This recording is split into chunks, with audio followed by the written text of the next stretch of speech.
Bum, bum, bum.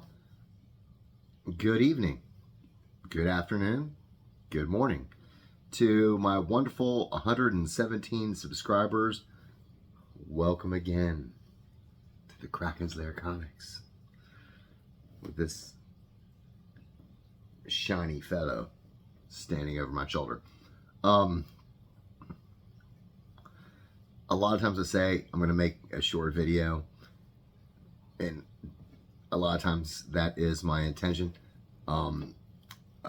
Today is the last day for my wife for a job that she's been at for like 4+ years, maybe 5. You know, I lose count of those months here and there. And she starts a new job on Monday, on a national level, which is bringing in a lot more Kraken coin to the Kraken family. But beyond that, I mean, she's really excited about it. I mean, her job is all about helping people, you know, helping people with like medical struggles and disabilities and stuff like that. And she's got a sociology degree, and that's what she's always been about. And so for a long time, there wasn't a lot of Kraken coin for the Kraken family, but she is so good at what she does that she's been promoted to a national level. So anyway, so I want to celebrate, because people are like, what? Is this comics, or he's talking about his wife? This is not an episode of the Oprah Winfrey Show, I assure you. I've got some really interesting stuff to show. I'm going to save I'd say the best for last. Probably the book of the most interest that I purchased from an auction from Chris at the We Love Comics channel. Now, it's a post live unboxing because I've done so many live unboxings of books I've purchased from Chris. You know, amazing books. You know, first appearance of Black Panther, X-Men 94, New Mutants, you know, like 98, you know, like on and on and on. And so, like, I think I've done my due diligence at this point to show people that, like, he's as advertised. I utilized the 4-month payment plan on the book I'm going to show you. I was able to pay it off in like 2 months, maybe 2 months and some change. If you doubt, you know, this is all the packing material that this book came in, you know. Chris taught me how to package stuff. I mean, you know, not like I was like, oh, bubble wrap envelope and off you go. But the care that he puts into like making sure that your book is going to arrive to you safe and sound and stuff, it's bar none. That's his other channel. So that was kind of I was being punny there. So I have some amazing books to show. The earliest is from 1942. Some other ones are like just was released this month. So like I said, this is like a wide spectrum of Krakens Lair comics. But it all speaks to me and how I collect and my different motivations for like buying this book or that book. So we're going to flip the screen, because this is, oh, camera's getting close. Camera's getting closer. This is always so much fun for my viewers. Let's see about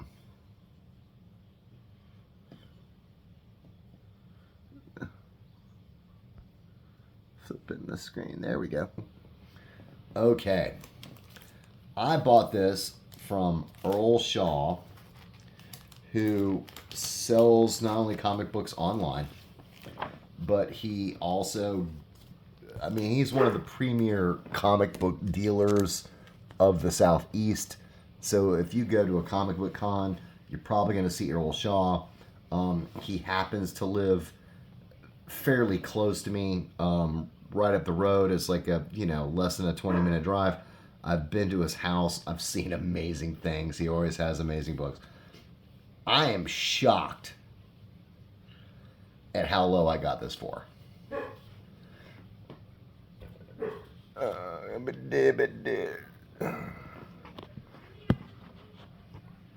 I'll get you in frame. Wiz Comics number 66. I'm trying to look. The phone's like tripping. Wiz Comics number 66 from 1945. I got this for $46. It is in, from 1945. It is in amazing condition.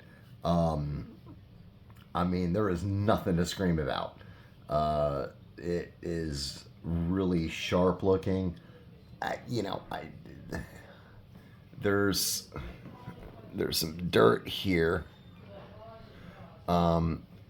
Here and here, there's a kind of a crease there. It doesn't maybe look like a color breaking crease. Sorry, my mouth was like really close to the phone, so it probably got like really loud. $46. Shazam, Wiz Comics, 10 Center, 1945. What I really like is I love the comic books from this era that reference what was going on with World War II. So here, right on the 7th War Loan, buy stamps and bonds, and there's stuff in here. Sorry, there's nothing for you to look at now. Let's see if I can find it quickly.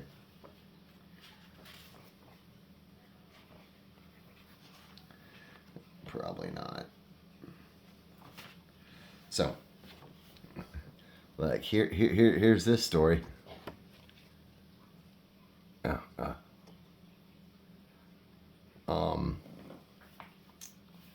Just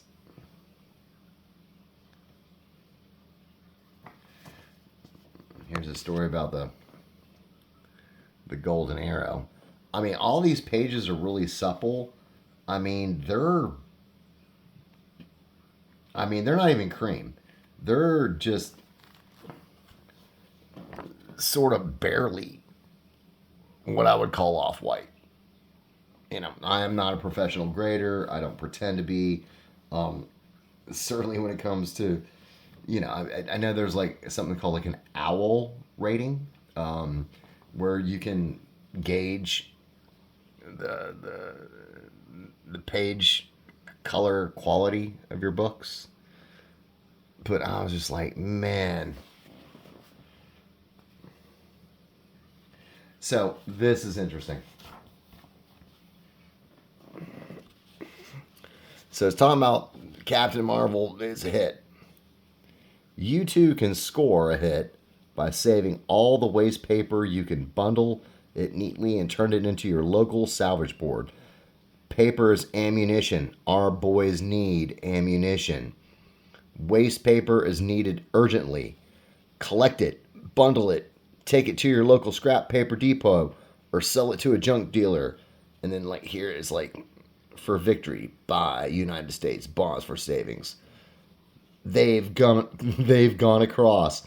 You come across. Now, why I find that interesting, and I'm gonna just show a comic just to keep you guys engaged.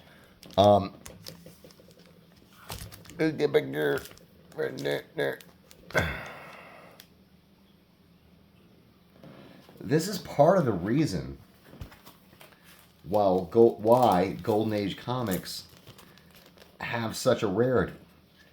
Because as it was going on for the war effort, they were actually urging children to, air quote, your scrap paper. And I'm sure mom and dad, as they were making sacrifices, and there was metal drives and rubber drives, and I mean, I don't want to get to like a strange historical context about fighting a world war on multiple fronts, the amount of resources that are needed. And I guess paper was one of them. So they're urging kids in the form of a heroic character to, like, trying to teach, like, do the right thing and sacrifice and self-sacrifice and be a hero and, bundle up your scrap paper. And they did. They, heard so many comics from that era were lost to the war drive. Which is not saying the people that held on to their books were like somehow like unpatriotic or you know bad people. And so it's like that created an extra amount of scarcity to these books beyond, like, what, the math. 1945,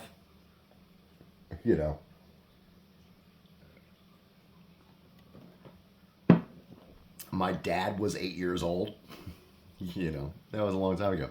So this one I got for $9.99. This is from 1942. So we're at the beginning of the war. This came out in September. This is number 16. And you can see, I guess the arc of this comic is true stories. So, like, there's a story in here about, like, William Wallace, or like, like the lost colony of Roanoke, or whatever. So I guess, like, they were sort of trying to, like, get kids into, like, history while just also illustrating that, hey, man, there's real heroes. There's people amongst us that do self-sacrifice, that put their lives on the line. And the Jimmy Doolittle thing, it's like after Pearl Harbor, and it was such a blow to our Navy, there at Hawaii. It was like the first stab at the heart of Japan to be like, you're not safe. You're not getting away. If you actually watch the movie with Ben Affleck, Pearl Harbor, it touches on this, way overly dramatized and whatever, but it the reality remains, like, men did this, which is, like, no offense to women. It was, just happened to be men that were thrust into a position of defending, I'd say beyond, like, this country's ideals, because certainly what Nazi Germany was doing to Europe and disenfranchised ethnicities, I think most people can agree, was an atrocity. And that atrocity needed a response. Like I said, I was, like, historical. Like, I mean, one could say that the fact that we had an oil embargo against Japan, that was sort of shutting down their capability for growth, compelled them to take a first strike against our country.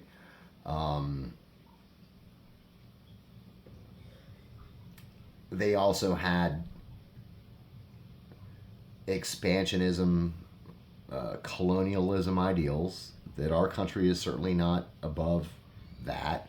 If you just look at Texas, like, we took that. But anyway, so back to the comic book. I found, I was doing a video with my good buddy Chance on one of his videos. And it's like, yeah, dude, it's chock full of like Uncle Sam, how boys and girls can help win the war. For every patriotic young American. Bruh. And I will say, this is a thick comic. It's like 64 pages. This is a little bit more delicate, so I want to be really respectful to the age of this book, because my dad was 5 years old when this came out. And he's in his 80s, so, and I'm going over there for Mother's Day. I did find, while showing this on my friend's video, there is a cutout, which is unfortunate, but, you know, $10, I don't feel ill-abused of the $10 that I spent to get this book from 1942.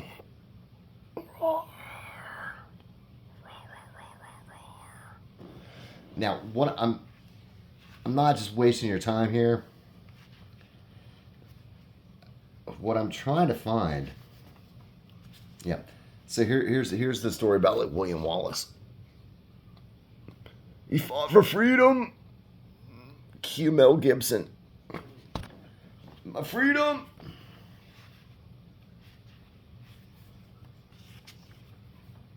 Here it is.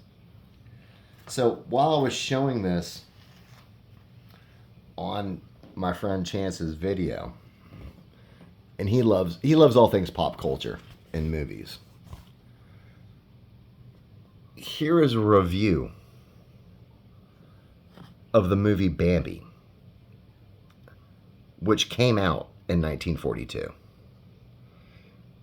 And here it is. I'll slowly lift it up if people are interested to read this comic book review of.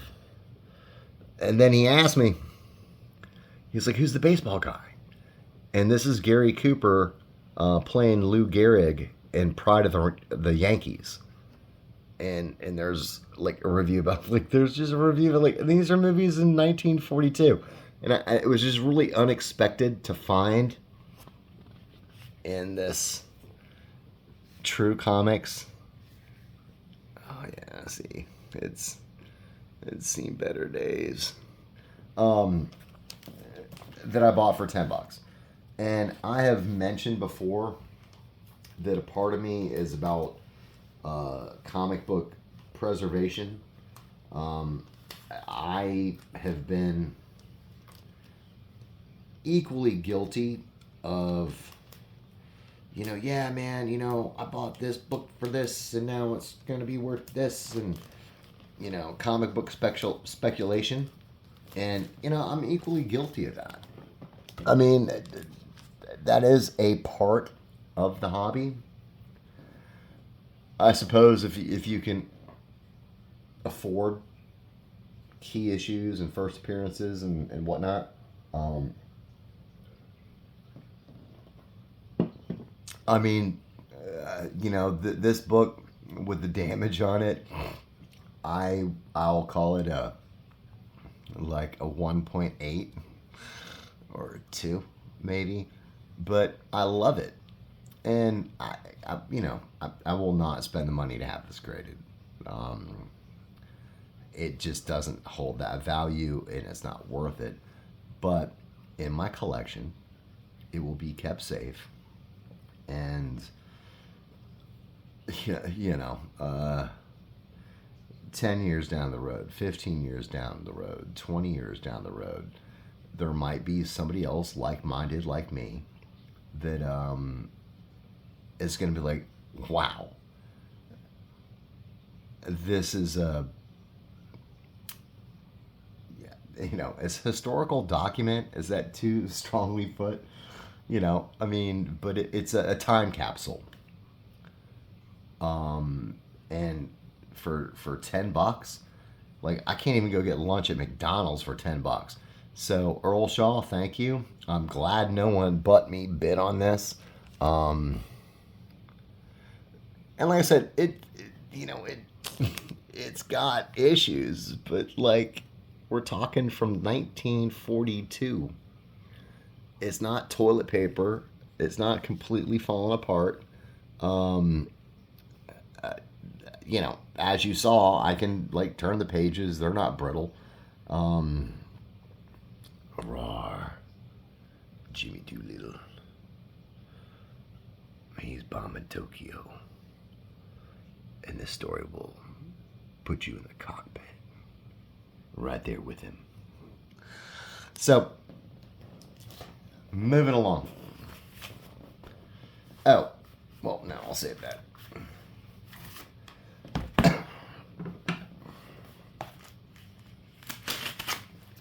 I've been sitting on this one for a bit. The story is ongoing. My understanding is like this is like the sort of like they're trying to do like a definitive Joker origin. And like yeah, this is one of those like shiny virgin variant covers. You know, I mean, it was like $5, man. I don't go down that rabbit hole about like, oh no, like here's this newer modern book, but here's this 150, 1 and 250 variant, and it just came out, and you want 250 or $350 for it. Not saying it's not worth it. If you're a collector of obscure variants, more power to you. I mean, and honestly, like sometimes, like those covers are much more bad to the A. Like I get it. Like sometimes I'm like, well, now I want this cover. But it seems like I said, like they're doing like a definitive Joker origin, like just his eye. That's cool. Rah, rah, rah. Here in the Krakens Lair, it's mesmerizing. Always the ha ha ha. Like I mean, all the scratches and stuff. That's part of the artwork. Like I said, this is like brand new. This is kind of almost reminds me of like Frank Miller. With like the rain in the background and stuff. Um, the water dripping off the Joker's nose. Raw. There's, I think it's a 4-issue miniseries delving into this Joker origin. So I also found, and my good buddy Chance will understand. All right, what is this?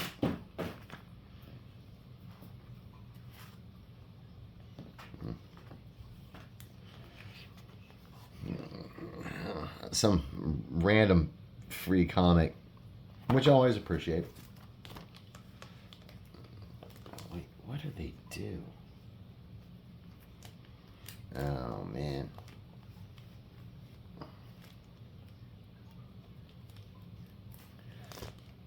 It seems like they bagged together like 2 comics, but Creature from the Black Lagoon lives. Issue number 1. But I love this. You just follow the girlie's legs. And there's our buddy. There's our friend.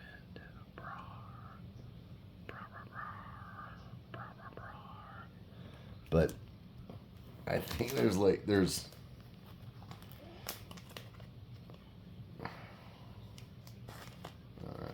yeah.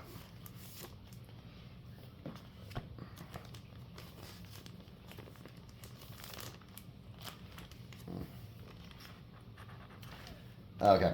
So I'm a little bit confused because I ordered other issues of the series. So here's another bonus comic. I always appreciate bonus comics.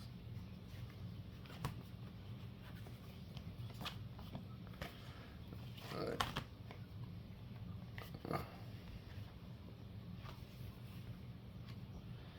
trying to find it. I can see it.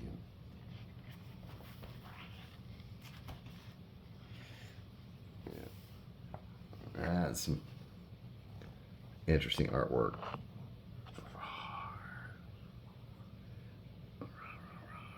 Down into the depths of the Black Lagoon you go.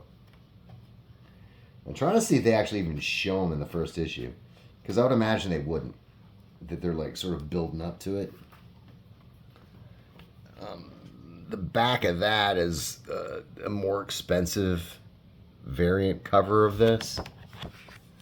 I mean, obviously, this is, you know, I don't need 9/8, people. I just love the Creature of the Black Lagoon.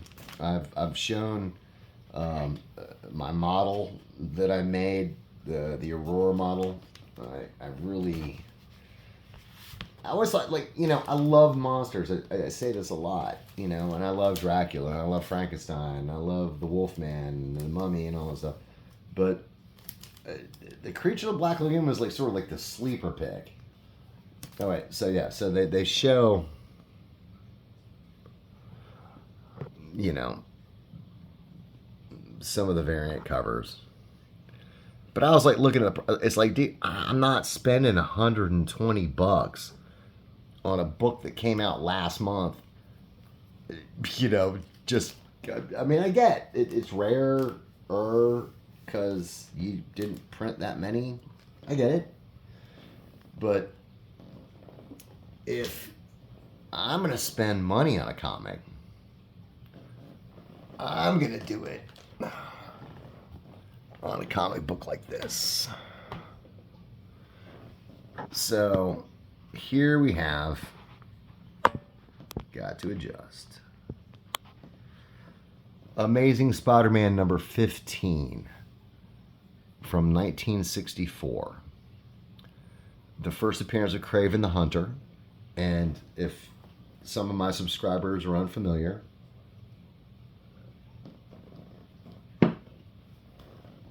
Sony is making a movie. I believe it's supposed to come out this summer, but so many movies are getting like pushed back, the release dates and stuff. And I, you know, Sony has not had a good track record of late. I kind of like the Morbius movie. It wasn't awful. Could have been better, but it wasn't awful. PGX graded a 4.5. Very pleased with that. I mean, the colors are like it. The biggest bit is from here to here.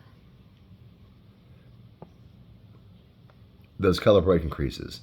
Now there's other issues. I mean, you got that. The back looks pretty nice. I'm assuming that Chris had this graded himself, so there's no benefit to, like, you know, cracking it open and like having it repressed and dry clean, you know, which I kind of wonder about that.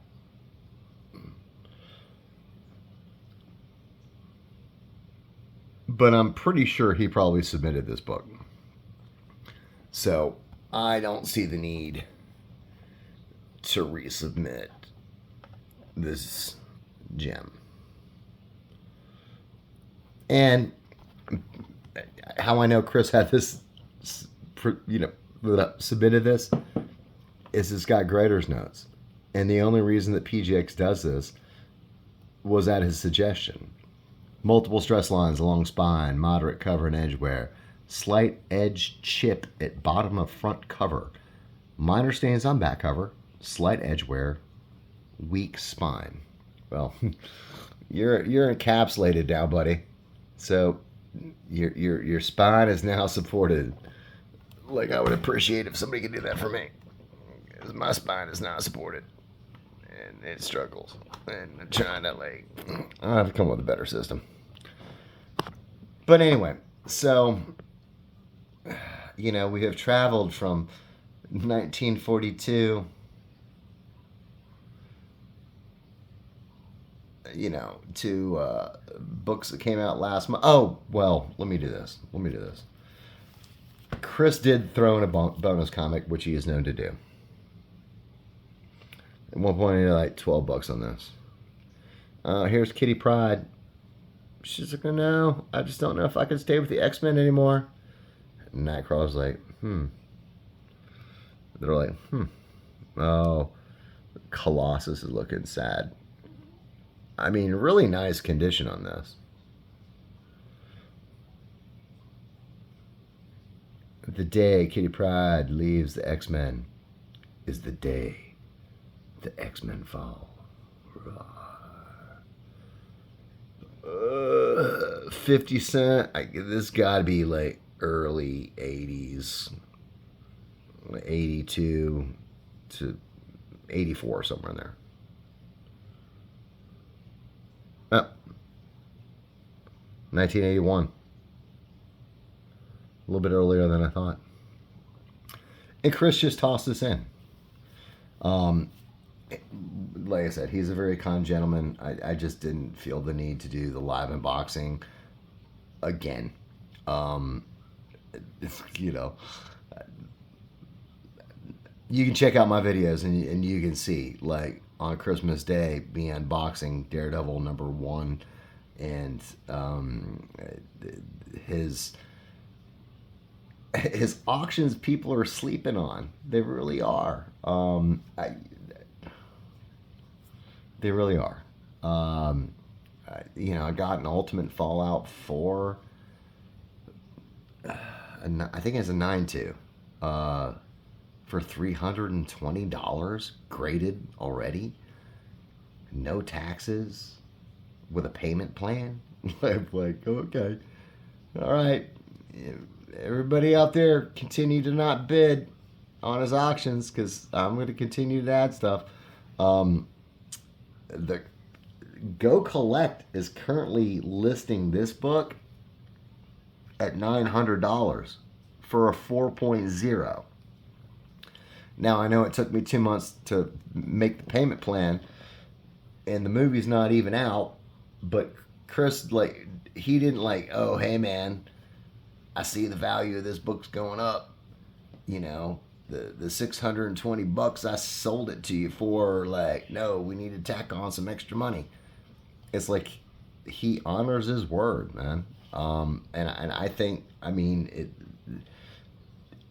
it doesn't even matter if this movie is some box office success.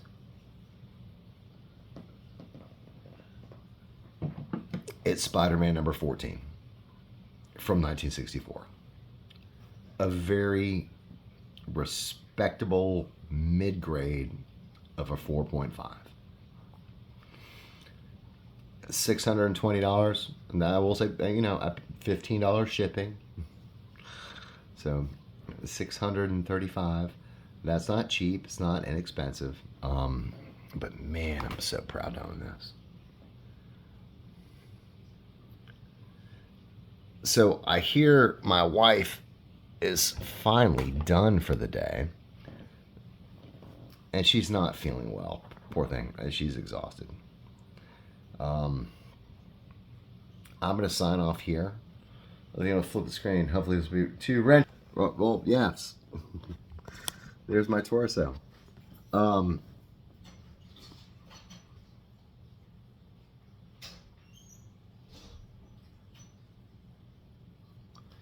Sorry, I was just hearing the door open. I'm like, where's my wife going?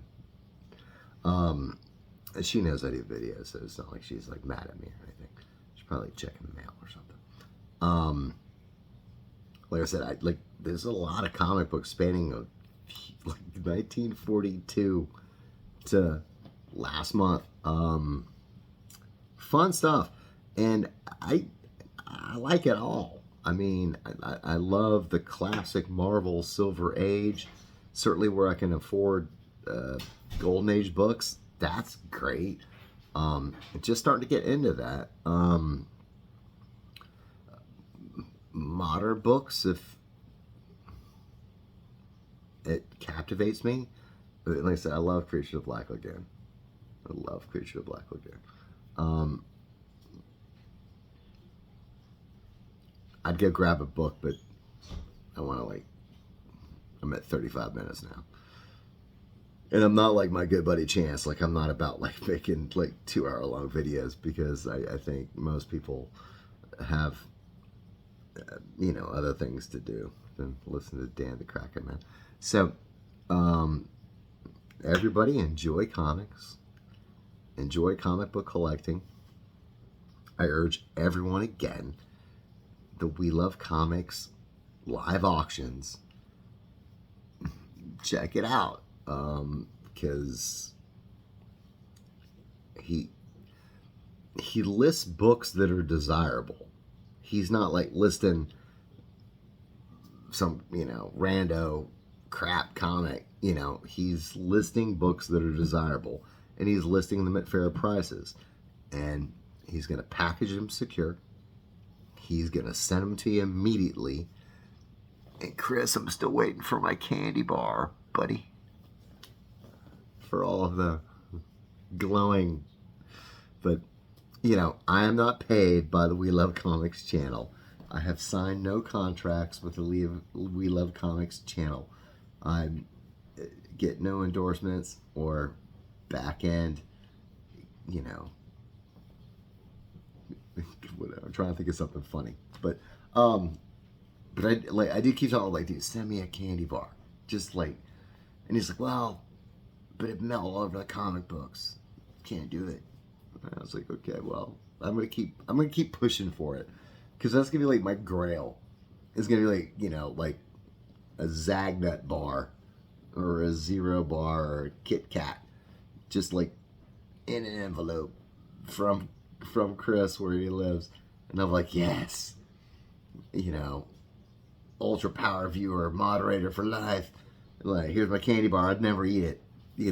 I would just like display it, in a place of honor, with all the wonderful, amazing comic books that I have been able to acquire from him, but not too close to him, in case it would melt. Couldn't have that. Enjoy comics, enjoy comic book collecting, everybody. Almost 40 minutes. There's my short video. Have a great evening. If you like my video, somebody who likes comics, like, hey man, check this guy out. He's kind of weird. He's kind of funny. He's got a Gypsy sarcophagus. Is, pretty cool comics. Check it out. I remember when I never thought I'd hit 100. So I'm not collecting subscribers, but I appreciate everybody who takes the time. Everybody, take care of yourselves. I'll see you soon.